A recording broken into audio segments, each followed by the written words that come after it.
People think honesty always sets you free. It doesn't. Sometimes honesty gives the wrong person a map to your heart. And once they have that map, they do not always use it kindly. Sometimes they use it carelessly. Sometimes they use it against you. Sometimes they just do not understand it at all. And somehow that hurts almost as much. I am 91 years old. My name is Cecily Marraro. I was born in 1933. I was born in a house that smelled like coal smoke, boiled cabbage, and my mother's lavender hand cream. I have outlived my husband. I have outlived dear friends. I have outlived my sister. And I have outlived one of my children. That is not a sentence you ever learn to say easily. You just learn to say it, slowly, carefully, with a part of your throat still refusing. By 91, you begin to sort your life. You sort what mattered from what did not. You sort wisdom from nonsense. You sort advice you were given from truth you had to bleed for. And I have learned this: not everything true should be said out loud. Not because it is shameful. Not because it is evil. Not because you are weak. But because some truths are too private to survive being handed to the wrong person. Some things belong to your inner life. Some things become smaller the moment they are explained. Some things get twisted in the air between two people and come back to you wearing a shape you no longer recognize. So today I want to tell you the 10 things I believe you should never tell anyone. Not because I am always right. I am 91. Not God. But I have lived long enough to know what happens when certain truths leave your mouth and land in the wrong hands. And the last one cost me more than any other. Now listen carefully. I am not saying never speak your pain. I am not saying go silent until you break. That is not wisdom. That is damage wearing a polite face. What I am saying is this: there is a difference between saying, "That hurt me," and handing someone the full blueprint of your wound. There is a difference between honesty and exposure. I learned this with my mother. I was 34 years old. She said something to me that cut deeper than she knew. I will not repeat it, not because I forgot. I remember it perfectly. I will not repeat it because some old hurts do not need fresh air. But I told her. I told her exactly what it had done to me. I told her how long I had carried it. I told her with tears in my eyes and my hands shaking. I thought truth would bring us closer. I thought honesty would finally make her understand. She listened. Then she looked at me and said, very quietly, "I didn't know you were so sensitive." That was all. No apology, no comfort, no reaching for me. Just a new label, sensitive, as if the pain itself proved something defective in me. I went home and sat in my kitchen for a very long time. My husband Gerald came in. He was a quiet man, not empty quiet, attentive quiet. He made tea for both of us without asking. He set my cup in front of me and sat down. He did not try to explain my mother. He did not rush to fix anything. He simply sat with me. And that was when I understood something. Most people cannot hold your deepest hurt, not because they are monsters, not even because they do not love you, but because they do not know what to do with it. Some people hear pain and turn it into judgment. Some turn it into advice. Some turn it into discomfort. Some turn it into a personality trait. If you have one person in your life who can truly hold your pain without shrinking it, correcting it, or making it about themselves, you are blessed. Tell that person. Tell them everything. But everyone else, give them less. Not because you are fake, because your pain is sacred, and not everyone deserves access to sacred things. People love asking older people this question. If you could go back, what would you change? They ask it like it is a sweet little conversation, like regret is a parlor game. But regret is not entertainment. Regret is private history. For years I answered honestly. I told people I wished I had taken painting classes sooner. I told them I wished I had traveled more. I told them I wished I had spoken more gently to my oldest daughter in certain years. I told them about things I cannot undo. And every time I answered, something bothered me. People rarely heard my regret as my regret. They used it for themselves. Some used it to comfort themselves. They would say, well, everyone has regrets, as if that made theirs easier. Others used it as permission to keep avoiding their own life.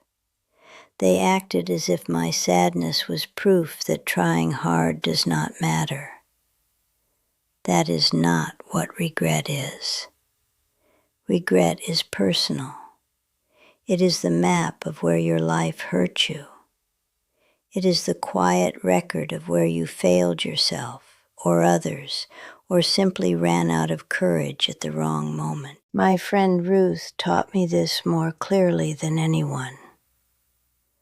I have known Ruth since we were girls.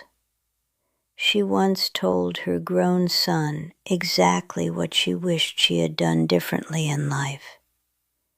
She told him she wished she had left his father sooner.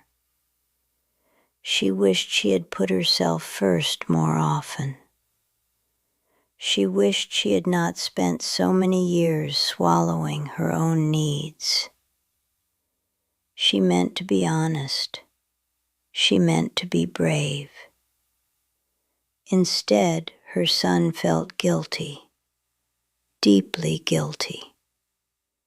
He was a grown man with children of his own, lying awake at night, wondering if his existence had cost his mother her life. That was never her meaning, but truth handed to the wrong person at the wrong time changes shape. Your would have and your should have are not public property. They are intimate. They belong to the private room where your real self lives. Protect that room. Not everyone should be invited inside. This sounds practical, maybe even unromantic. But money changes how people look at you. It just does. When Gerald died in 2003, I was 69 years old. He had handled nearly all our finances. That was our arrangement. A foolish one, as it turned out. After he died, I had to sort through everything: accounts, insurance, bills, paperwork. I was overwhelmed. I felt embarrassed by how little I knew. A patient accountant helped me, a kind man who never made me feel stupid, even when I felt very stupid. And after all of it was sorted, I found out we had a little more than I expected. Not riches, but enough. Enough to breathe easier. I told my daughter Claire because I trusted her. She told her husband. Not out of malice, just ordinary marriage sharing. But after that, something changed. Only slightly. Nothing dramatic, nothing rude. Just a small shift. A pause before certain remarks. A different tone at family dinners. A carefulness that had not been there before. That is what money does. It rarely changes a room all at once. It changes it by degrees. Now I saw the other side of this too. A woman in my building named Harriet once told everyone she was struggling financially. She wanted them to understand why she could not contribute to building events and birthday collections. They were kind to her. At first. Then slowly she stopped being Harriet. She stopped being the woman who laughed so hard her whole body shook. She stopped being the seamstress who could alter a dress by eye. She stopped being a full person. She became the one who was struggling. People pitied her. And pity can erase a person just as surely as cruelty can. Do not misunderstand me. There are times when you must ask for help. There is no shame in that.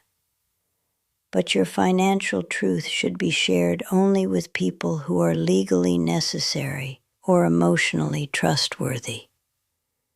That is a very short list. Money is never just numbers. To other people, it becomes identity.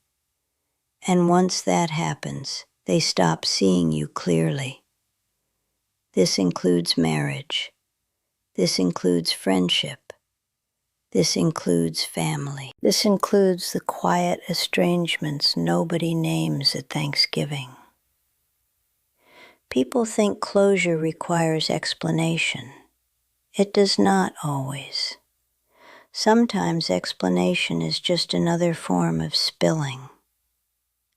My sister Eleanor and I did not speak for 14 years. We were civil at holidays, civil at funerals, civil in that cold, polished way families sometimes are when everyone knows something broke and no one intends to name it.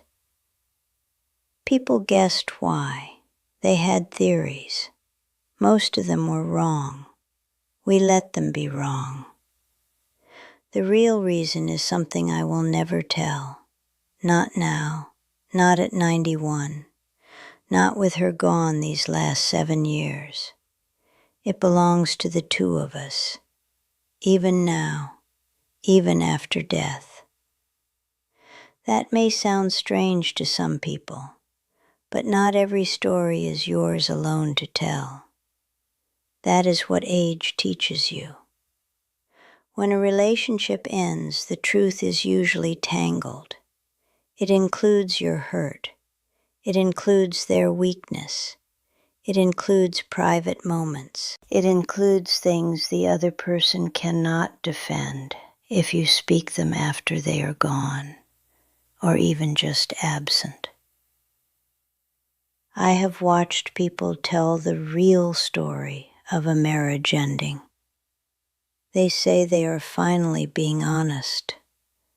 Maybe they are. But often what they really want is relief. They want someone else to carry the weight. And once that story leaves their mouth, it begins traveling. One person tells another. The details shift. The tone changes. Soon a sacred, painful thing becomes gossip wearing serious clothes. Some endings do not need witnesses. Some endings do not need explanation. Some endings need silence. You owe people basic dignity. You owe decency. You owe restraint. You do not owe the world the private autopsy of every broken bond in your life. Now this one needs care. If someone is in danger, speak. If you see abuse, speak. If there is real harm, real risk, real destruction coming, speak. Silence is not always noble. Sometimes silence is cowardice. I know that too, but I am talking about ordinary life choices. The person someone marries, the job they take, the move they make, the money choice you do not like, the dream that seems impractical to you. Most of the time, your warning says more about your fear than their future. I made this mistake with my son David. Years ago, when he was going to marry Carolyn, I told him I thought he might be making a mistake. I did not shout. I was not cruel. I said it gently. That is the worst part. We always think gentleness cancels damage. It does not. I told him I had a feeling, just a feeling. Carolyn seemed lovely, I said, but I had a feeling. Do you know how that turned out? They have had a long marriage, a good one, not perfect, real, strong. And Carolyn has been one of the kindest people in my life. She sat with me in the hospital after my hip surgery. She brought me awful vending machine coffee. I drank every bit of it gratefully because it came from love. My feeling was wrong, completely wrong, and David never forgot what I said. He has never thrown it in my face. He is too decent for that. But memory lives in the body. I can see it sometimes, a tightening around his eyes when I begin a sentence with, I think maybe. The price of being wrong about someone else's life is paid in the relationship, and the payment is slow, quiet, lasting. Be careful about calling something a mistake just because it is not the path you would choose. People need room to live their own lives badly if necessary. That is how they become themselves. This one is dangerous because it is true and still often better kept private. Loneliness is one of the deepest human pains. It is not small. It is not silly. It is not weakness. But the moment you tell the wrong person you are lonely, you stop being seen as a whole human being. You become a situation, a concern, a project, a person to manage. After Gerald died, the silence in my house changed shape. There is a silence in a good marriage, a breathing silence, a shared silence. It is comfortable. Even when no one is speaking, someone is there. Widowhood is different. Widowhood has a waiting silence. It sits in the room with you. It follows you down the hallway. It waits in the kitchen. I told too many people I was lonely. Not all at once, over time. A neighbor, my daughter, even my doctor. That last one was a terrible mistake. Before long, a social worker came to see me. A sweet young woman, earnest, kind, completely wrong for what I needed. She asked whether I felt safe, as if loneliness were the same thing as danger. My daughter began researching clubs, classes, social events, places for seniors to gather. She was trying to help, but what she was really trying to do was calm her own fear. No one could give me what I actually wanted. I did not want activities. I wanted Gerald, or something Gerald-shaped.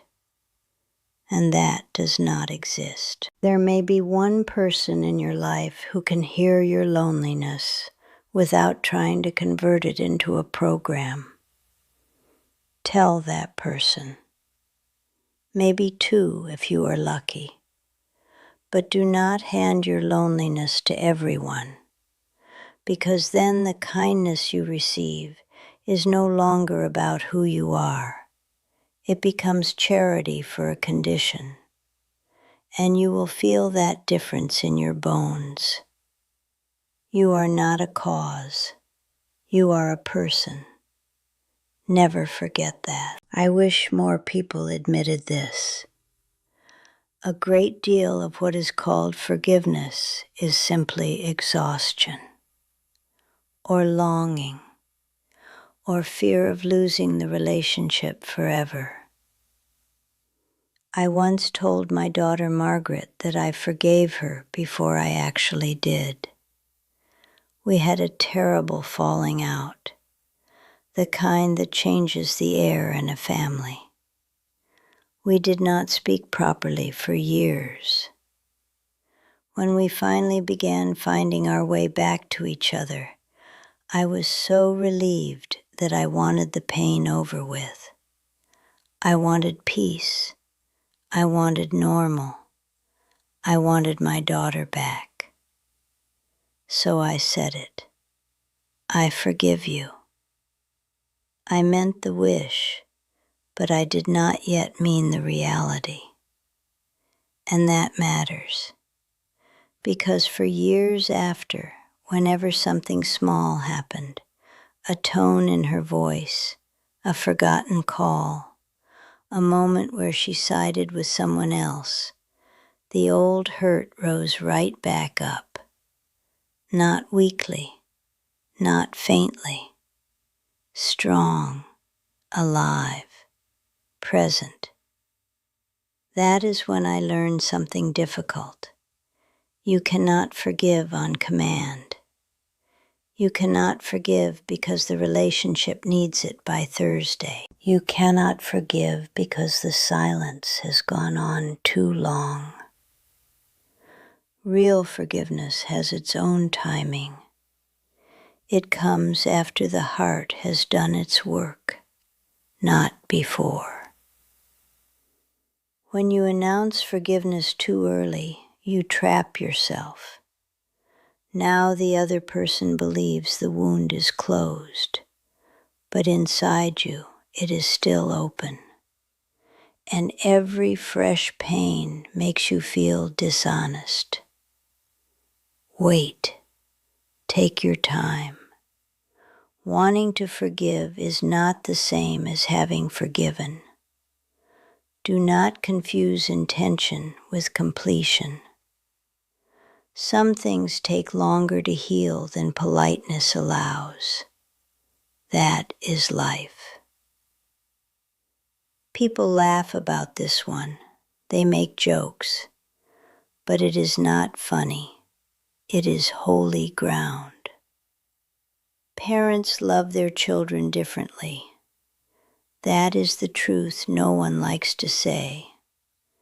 Not necessarily more, but differently. And sometimes, in certain seasons of life, one child is easier to understand. One is easier to talk to. One needs you more. One reminds you of yourself. One wounds you. One comforts you. One worries you so deeply that the worry itself starts feeling like love. There were years when Margaret felt closest to me. There were years when David did. And then there was Thomas, my youngest. Thomas died in 2013. He was 58. We knew he was dying. And still, when death comes, you do not know it. Not really. Not in your body. Not in the part of you that still reaches for the phone. I still have mornings when I wake and think of calling him. Then I remember. And the remembering is its own little death each time. So do not ask a parent who the favorite is. And if you are the parent, do not answer.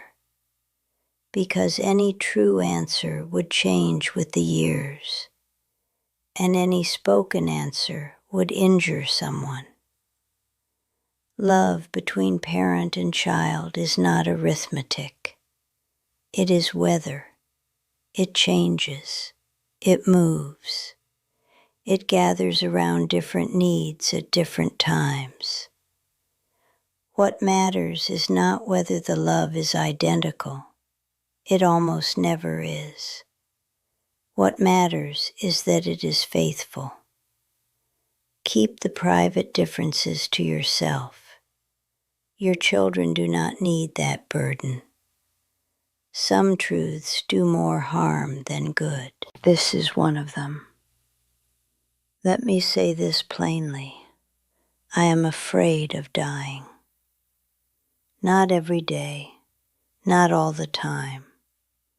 Some mornings I feel peaceful. Some evenings I feel almost curious.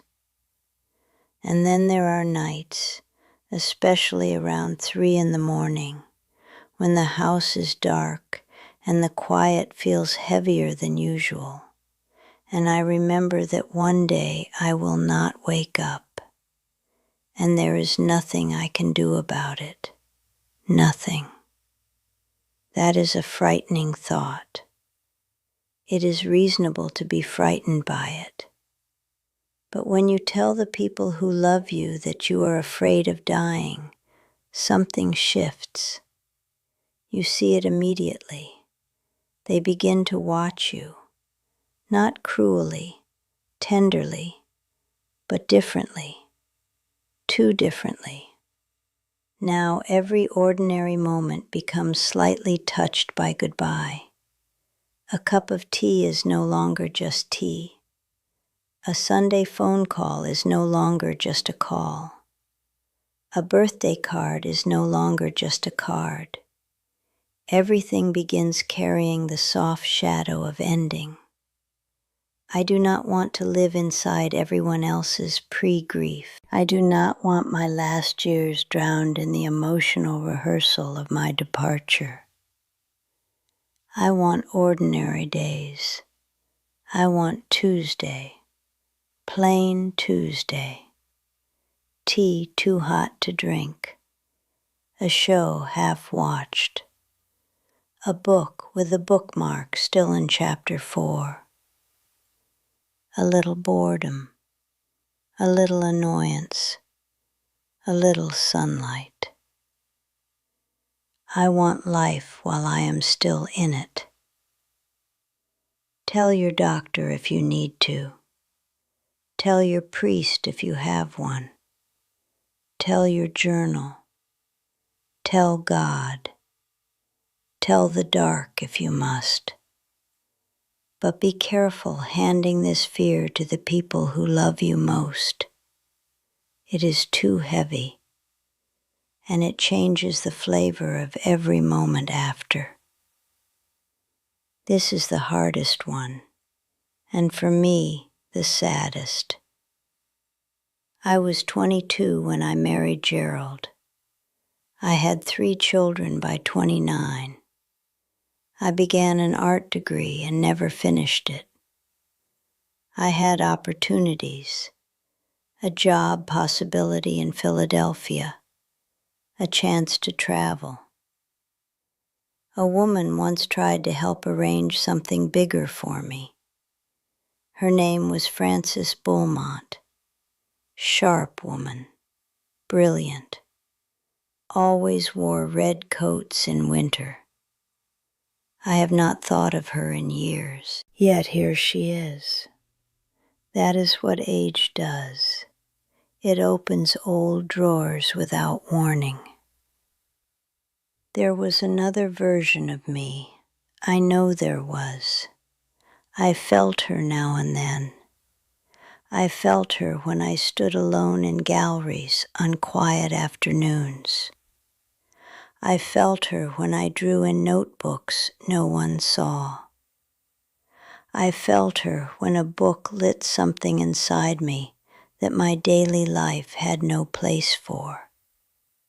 She was real, not imagined, not foolish, a possible self, another Cecily, a woman who might have made a different life, a woman who might have taken up more space, a woman who might have gone farther artistically, a woman who might have seen Paris.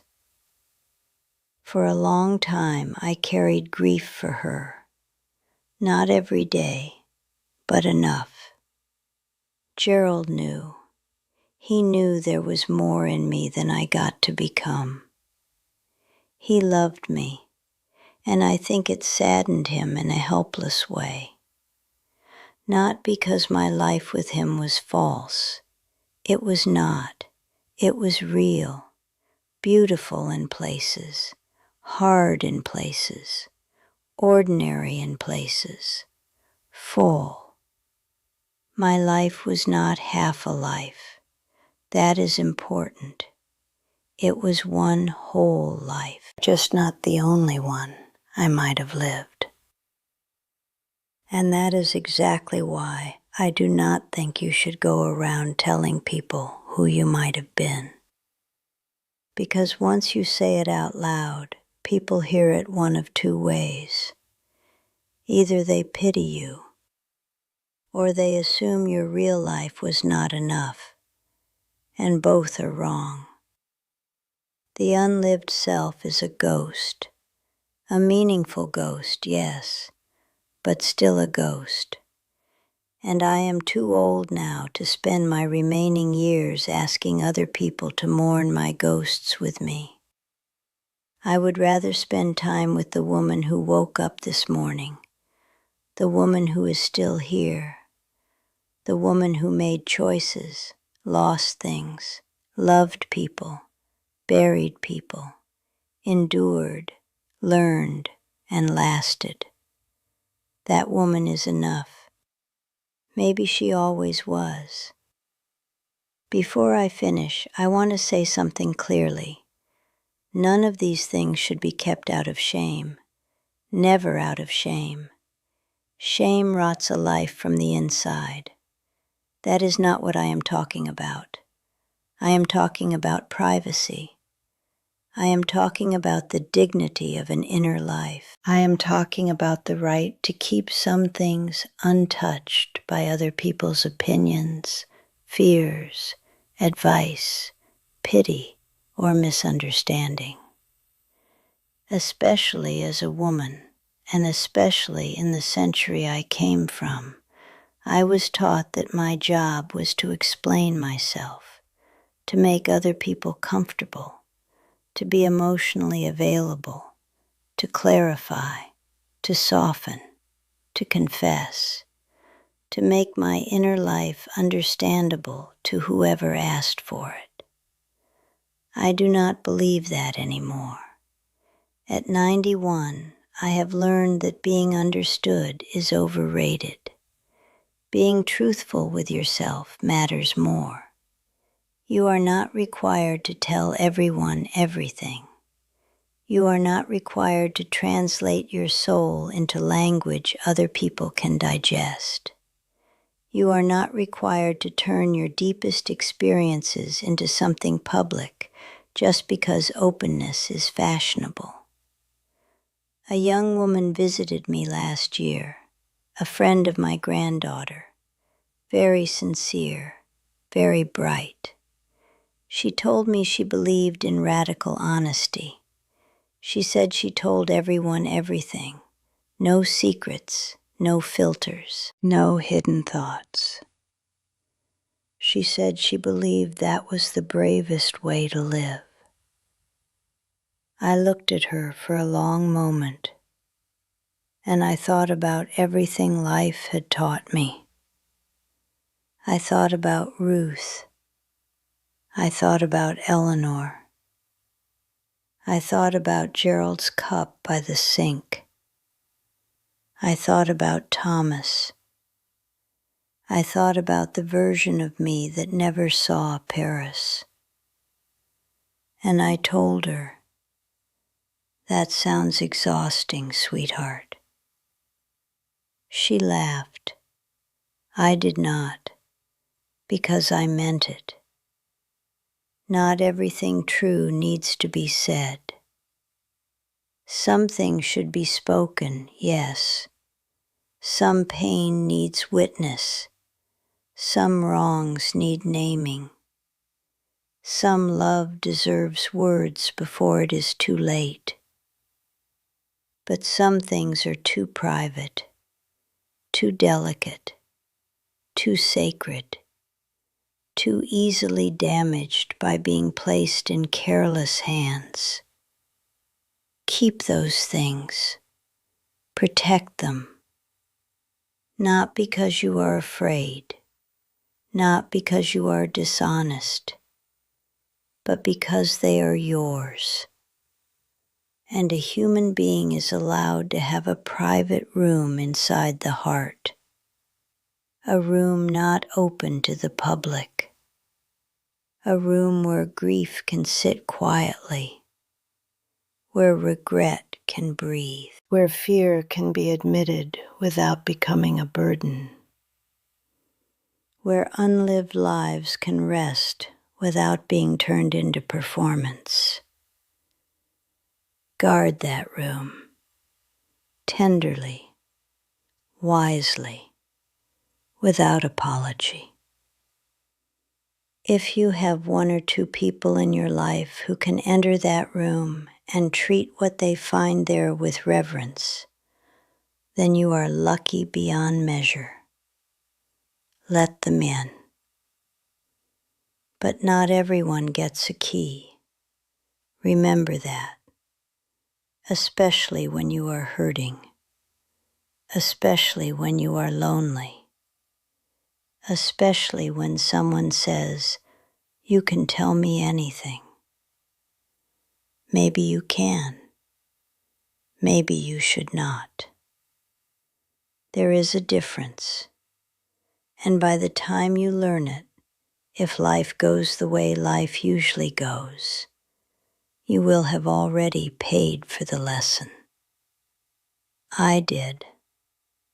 I paid for it slowly, over years, over relationships, over silences, over truths that came back to me changed. So this is what I leave you with. Keep what is sacred. Speak what is necessary. Share what is earned.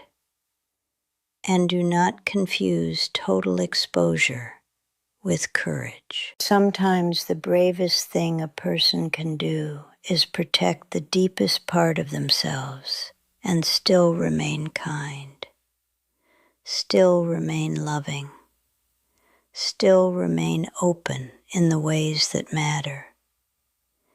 That is not secrecy. That is wisdom. And wisdom, I have found, is rarely loud. It is quiet. It is careful. It is slow. And if you are lucky, it arrives before the end. But even if it arrives late, as it did for me, it is still worth having. I learned something. I just learned it slow.